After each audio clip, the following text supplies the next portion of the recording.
গপ্পপুর লোকালে আপনাদের স্বাগতম। গপ্পপুর লোকালের আজকের নিবেদন স্বাগতা পাঠকের লেখা এক প্লেট বিরিয়ানি। স্বাগতা পাঠক হলেন একজন সোশ্যাল মিডিয়া রাইটার। এনার লেখা বিভিন্ন বিষয় এবং বিভিন্ন স্বাদের গল্প সম্ভার পেয়ে যাবেন storymirror.com নামক সাইটে। আপনারা যদি এনার গল্প পড়তে চান তাহলে লিঙ্ক ডেসক্রিপশন বক্সে দেওয়া হলো। আজকের গল্প এক প্লেট বিরিয়ানি। প্রধান চরিত্রে সৌম্য ও রনিতা। গন্তব্য স্টেশন গপ্পপুর। পরবর্তী স্টেশন গপ্পপুর। সকল যাত্রীদের উদ্দেশ্যে জানানো হচ্ছে, পুরো গল্পটি শুনে মন্তব্য এবং উৎসাহ প্রদান করার জন্য অনুরোধ করা হচ্ছে। বাস থেকে প্রায় ধাক্কা খেয়ে রাস্তার উপর এসে টাল সামলে সৌমাল্যের হাতটা ধরে নামলো রনিতা। আ সৌম্য, আসতে। উফ। মাথার উপর তখন সূর্য বাবাজির আধিপত্য। আজ ওদের দুজনের পিএসসি ক্লার্কের মেন পরীক্ষা ছিল। রনিতার আশানুরূপ পরীক্ষা না হলেও সৌমাল্য এবার বেশ কনফিডেন্স, এবার চাকরিটা সে বাঁধিয়েই ছাড়বে। আজ প্রায় 3-4 বছরের অক্লান্ত পরিশ্রমের মূল্য তো তাকে পেতেই হতো। সারাদিনে ক্লান্তিতে অবসন্ন শরীরে বাসে এমন ধাক্কা খেয়ে রনিতার মুডটা ঠিক ওই রাস্তার পাশের এগরোলের দোকানে স্টোভের উপর চাপানো তেতে ওঠা চাটুর মতো হয়ে রয়েছে। রাগে লাল মুখ তার দিকে তাকিয়ে বড্ড হাসি পেল সৌমাল্য। না, মজার হাসি নয়, একটা প্রাপ্তির হাসি। জীবনে সে আর কিছু পাক আর না পাক, এই যে পাগলি মেয়েটাকে পেয়েছে, যে ওর উপর হাজার রাগ দেখালেও কখনো ছেড়ে যায়নি, ভরসা দিয়ে সবসময় পাশে থেকেছে। আর ঠিক এর জন্যই আজ সৌমাল্য তার নিজের অস্তিত্ব খুঁজে পায়। না হলে নিজের আপন দাদা বউ দিদির কাছে সে একটা বোঝা। দিনরাত উঠতে বসতে কম খোটা শোনায় না তারা। তবে রনিতা ওর কষ্টটা বুঝেছে। আসলে এই মেয়েটাও তো অভাগী। বাবা মা ছোটবেলায় মারা যাওয়ার পর মামা মামির সংসারে আছে সে। আর এইখানে ঠিক যেন তার ঝিয়ের অধম অবস্থা। তারপরও নিজের যোগ্যতায় পড়াশুনো শেষ করে টিউশনি করে নিজের পায়ে দাঁড়ানোর অদম্য জীবনযুদ্ধে সে নেমেছে। ঠিক এই কারণেই ওদের দুজনের ক্ষতটা ঠিক একই রকম। তাই হয়তো একে অপরকে ওরা এতটা বোঝে। অমন হাদার মতো মুখের দিকে তাকিয়ে আছিস কেন? রনিতার ঝাঁঝালো কণ্ঠে সম্বিত ফিরল সৌমাল্যের। কি ইয়ে করছিস? আমার খুব খিদে পেয়েছে। সকাল থেকে 1 কাপ চা ছাড়া আর কিছুই কপালে জোটেনি। সৌমাল্য একগাল হেসে বলল, আমারও ওই একই অবস্থা, শুধু উপরই পাওনা বলতে চায়ের সাথে 2টো মেরি বিস্কুট। ওদের একটাই ডেস্টিনেশন, জগাদার ফাস্টফুড সেন্টার আর সেই বাঁধা ধরা এগরোল। মাঝে মাঝেই ওখানে আসে তারা, আর একসাথে একটা স্বপ্ন ভাগ করে খায়। এমন দুপুরে তেমন লোকজনের ভিড় না থাকলেও 2টো টেবিল জুড়ে 3টে লোক বসে আছে। তারা নিজেদের দুপুরের আহার সারছে। জগাদার দোকানে বিরিয়ানি খুব ফেমাস, কিন্তু বিগত 4 বছরে ওরা একবারও সেটা খায়নি। ইচ্ছে করেনি তা নয়, তবে পকেট সাথ দেয়নি তাদের। তাই কেউ কাউকে মনের কথা বুঝতে না দিয়ে একটা এগরোল দুজনেই ভাগ করে খেয়েছে। আজ অন্য দিনের থেকে পকেটে একটু বেশি টাকা আছে। এই 9 দিন আগে টিউশনের টাকা পেয়েছে। প্রায় সব টাকা সংসারে দিয়ে দেওয়ার পরেও শেষ 150 টাকা পড়ে আছে সৌমাল্যের পকেটে। আজ পরীক্ষাটা ভালো হয়েছে অনেক বছর পরে। মনে একটা ক্ষীণ আলো দেখা দিয়েছে। আজ সে রনিতাকে একটা গোটা এগরোল খাওয়াবে। মনে মনে ঠিক করে দোকানে অর্ডার দিতে যাবে, এমন সময় রনিতা বলল, কি সুন্দর বিরিয়ানির গন্ধ আসছে। কত বছর যে খাই না। সৌমাল্য থমকে গেল। কথাটা বলে রনিতাও বেশ লজ্জায় পড়ে গেছে। ওর চোখ মুখে সেটা স্পষ্ট ফুটে উঠেছে। সকাল থেকে খালি পেট খিদের চোটেই কথা বলে ফেলেছে সে, আর বলেই লজ্জায় পড়েছে। কয়েক সেকেন্ডের মধ্যে নিজেকে সামলে নিয়ে বলল, জানিস তো সমু, এখন এই গন্ধটায় আমার গা গুলিয়ে ওঠে। ওই যে বিশেষ করে মিঠে আতরের গন্ধটা। সৌমাল্য একটা উদাস নয়নে কিছুক্ষণ তাকিয়ে রইল তার এই ভীষণ অভিমানী প্রেমিকার দিকে, যে চালাকি করে নিজের ছোট ছোট চাওয়া পাওয়াগুলোকে লুকিয়ে ফেলতে পারে। আজ এই 4 বছরের সম্পর্কে কিচ্ছু চায়নি মেয়েটা ওর কাছে, শুধু বলে গেছে, আমরা চাকরি পেলে আমাদের সব স্বপ্ন পূরণ করব একদিন। দেখিস সমু। মাঝে মাঝে 5 টাকার বাদাম ভাজা আর 25 টাকার একটা এগরোল অর্ধেক খেয়েই ওদের সম্পর্কটা আজও অটুট। কিন্তু আজকাল 5 স্টার হোটেলে বসে আহামরি খাবার খেয়ে হাজার হাজার টাকা বিল উড়িয়ে দেওয়া মানুষগুলো একদিন আমাদের ঠিক আর একসাথে চলা যাচ্ছে না বলে ছেড়ে চলে যায় চিরতরে। এই, তোর হলোটা কি বলতো? অমনভাবে তাকিয়ে কি দেখছিস? আবার রনিতার ধমক শুনে সৌমাল্য হেসে বলল, আরে সত্যি বলতে আমিও অনেক দিন খাই না, চল আজকের বিরিয়ানি হয়ে যাক। মাথা খারাপ? এই খালি পেটে এখন যদি বিরিয়ানির এক বিন্দু আমার পেটে পড়ে, আমাকে হসপিটালে নিতে হবে। গ্যাস্ট্রিকের সমস্যা আমার, তুই জানিস না? বলেই দোকানের কাউন্টারে বসে থাকা জগাদাকে উদ্দেশ্য করে বলল, এই যে দাদা, লঙ্কা ছাড়া একটা এগরোল বলে দিন না। না না, এই চলো তুমি। ওকে থামিয়ে এগরোলের অর্ডারটা ক্যান্সেল করে সৌমাল্য রনিতার হাত ধরে সাইডে টেনে এনে বলল, শোন, আজ আমার কাছে বেশি টাকা আছে, চল বিরিয়ানি খাই।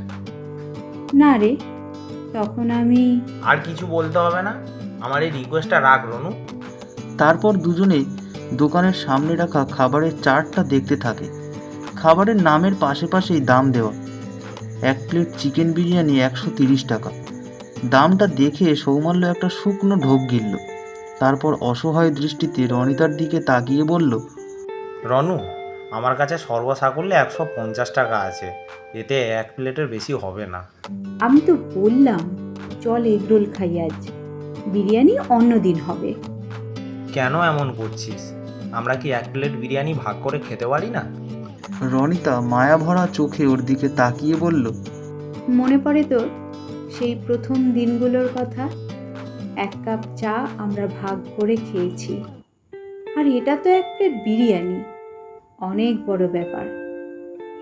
এই তো মাসের শুরু, তোর হাত একদম ফাঁকা হয়ে যাবে, সেটা ভেবেই বলেছিলাম আমি। সৌমাল্য আবার সেই সহাস্য বদনে বলল, হাত ফাঁকা হলে তোর কাছ থেকে ধার নেবো। জগাদা কাস্টমারের বিল মেটাতে মেটাতে ওই দুটো ছেলে মেয়েকে লক্ষ্য করছিল অনেকক্ষণ ধরে। ওইখানে গিয়ে বসো। দোকানের একদম ভিতরের দিকে একটা টেবিল ফ্যানের কাছে ওদের বসতে দিল জগাদা। সৌমাল্য দোকানের কর্মচারী ছেলেটিকে ডেকে বলল, ভাই 1 প্লেট চিকেন বিরিয়ানি দিন, আর তার সাথে একটা এক্সট্রা প্লেট দেবেন। জি স্যার, মিনিট 15 সময় লাগবে। এই বলে ছেলেটি চলে গেল। ছেলেটি একটু হাওয়া মতন। সৌমাল্য এবার মুখ ফিরিয়ে বসতেই চোখে পড়ল রনিতার চোখ দুটো ছলছল করছে। ওর হাতের উপর হাত রেখে সৌমাল্য জিজ্ঞাসা করল, রনু, কি হয়েছে? কাঁদছিস কেন? বল আমাকে। চোখের জল চুড়িদারের ওড়নায় মুছে সে বলল, গত পরশুদিন সন্ধেবেলায় আমি নিজের ঘরে বসে পড়ছিলাম, হঠাৎ মামি এসে জানালো রাতে ওরা কেউ খাবে না, তাই আমি যেন শুধু নিজের জন্য 2টো রুটি বানিয়ে নিই। পড়া শেষ করে রাত 9:40 নাগাদ রুটি করতে গিয়ে নাকে বিরিয়ানির গন্ধ পেলাম। প্রথমে মনে হলো পাশের বাড়িতে করেছে, মাঝে মাঝেই গন্ধ আসে ওই বাড়ি থেকে, তাই ঠাট্টা করে মামাকে বলবো ভাবছিলাম, দেখো আজও ওই বাড়িতে বিরিয়ানি হচ্ছে। তারপর মামার ঘরের পাশ থেকে যেতে গিয়ে ঘরের ভেতর থেকে মামা মামি ভাই বোনদের কথা বলার শব্দ পেলাম। একটু দাঁড়িয়ে ভেজানো দরজার আড়াল থেকে দেখতে পেলাম ঘরে 4 জনে বসে জমিয়ে বিরিয়ানি খাচ্ছে। যাতে আমাকে ভাগ দিতে না হয় সেই কারণে বড় ঘরে খেতে বসেনি। জানিস সমু, দুপুরে মামি মাপা রান্না করেছিল, একটা তরকারি অবধি ছিল না। সেই রাতে আমি 2টো রুটি আর 1 টুকরো পেঁয়াজ খেয়েছি। যদিও আমার কপালে রোজ অমন খাবারই জোটে। সারা রাত ঘুমোতে পারিনি, এটা ভেবে কেন আমার মা বাবা চলে গিয়ে আমাকে এইভাবে একা ফেলে গেল। জানিস, আমি হ্যাংলা নই রে, তবে আমি খেলে কি মামা মামিদের বিরিয়ানি খুব কম পড়ে যেত? বলতে বলতে চোখ ভিজে এলো রনিতার। না, আজ আর কোনো সান্ত্বনা দেওয়ার ভাষা নেই সৌমাল্যের কাছে। কিন্তু সে মনে মনে পণ করল, আমার রনুকে পৃথিবীর সব সুখ এনে দেবো। সামনে রাখা গরম প্লেটের বিরিয়ানি থেকে ধোঁয়া উঠছে। বিরিয়ানির প্লেট সরু চালের সাথে মিশ্রিত বিভিন্ন রকম মশলার গন্ধে যেন ওদের খিদে আরও বাড়িয়ে দিল। কর্মচারী ছেলেটি হাবাগোবা হলেও নিপুণ হাতে সে দুটো প্লেটে সমানভাবে ভাগ করে দিল এক প্লেট বিরিয়ানি। শেষের ভাগটা দেখে সৌমাল্য আর রনিতা একে অপরের মুখ চাওয়াচাওয়ি করলো। তারপর সৌমাল্য কর্মচারী ছেলেটিকে বলল, এ কি, এখানে 2 পিস মাংস কেন? ছেলেটি মাথা চুলকে কি যেন ভেবে বলল, এটা তো স্পেশাল বিরিয়ানি তাই। না না, আমরা স্পেশাল বিরিয়ানি অর্ডার করিনি, ওটার দাম বেশি, আমরা 130 টাকার প্লেটটা দিতে বলেছিলাম। দূর থেকে টেবিলে কথোপকথন দেখে জগাদা উঠে এসে দাঁড়ালো ওদের কাছে। সৌমাল্য তখন বলল, দাদা, আমাদের মনে হয় ভুল অর্ডার এসেছে, আমরা তো। ওর কথা শেষ হওয়ার আগেই জগাদা বলল, আরে ভাই, এটাই তোমাদের অর্ডার করা প্লেট, আমাদের দোকানের এটাই স্পেশালিটি। ওই একটা ফাঁকিবাজ কর্মচারী কিছুই জানে না। এবারা দেয়া হয়ে গেছে তো, যা এবার, তোমরা এবার শান্ত মনে খাও। খাওয়া শেষ করে দাম মিটিয়ে ওরা যেন একটা তৃপ্তির হাসি নিয়ে দোকান থেকে বেরোলো সেদিন। জগাদা মুখে পান চিবোতে চিবোতে তাকিয়ে রইল ওদের চলে যাওয়ার পথে। জগাদার কর্মচারী ভালু মাথাটা বেশ করে চুলকে মালিকের পাশে এসে দাঁড়িয়ে বলল, এটা কি হলো দাদা? 130 টাকার বিরিয়ানিতে অত বড় বড় দুটো মাংস কেন দিতে বললে তুমি আমাকে? ওটা তো স্পেশাল না, তাও মিথ্যে বলতে বললে। ভুল করে ফেলেছি রে ভুলু। হ্যাঁ, এমন ভুল করতে থাকলে একদিন ব্যবসা লাটে উঠবে, এই আমি বলে দিলুম। হাবাগোবা ভুলু আবার মাথা চুলকে ভুঁড়ু কুঁচকে মালিকের দিকে তাকিয়ে নিজের কাজে চলে গেল। দুপুরে রোদের তেজটা কমেছে। একটু পরেই আরেকটি ভিড়বাস এসে থামবে ওই চৌরাস্তায়, অনেক অনেক টুকরো টুকরো স্বপ্ন নিয়ে। শেষ হলো আজকের নিবেদন স্বাগতা পাঠকের লেখা এক প্লেট বিরিয়ানি।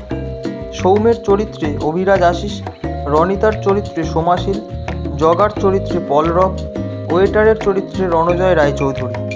গল্প পাঠে আমি শুভ, নাট্যরূপ ও সমগ্র পরিচালনায় পলরব, ধ্বনি পরিকল্পনায় ও পোস্টার ডিজাইন রিতম পাল। আগামী সপ্তাহে ঠিক সোমবার ভারতীয় সময় রাত্রি 9:24 এবং বাংলাদেশীয় সময় রাত্রি 9:54 আরও একটি গল্প নিয়ে হাজির হবে গপ্পপুর লোকাল।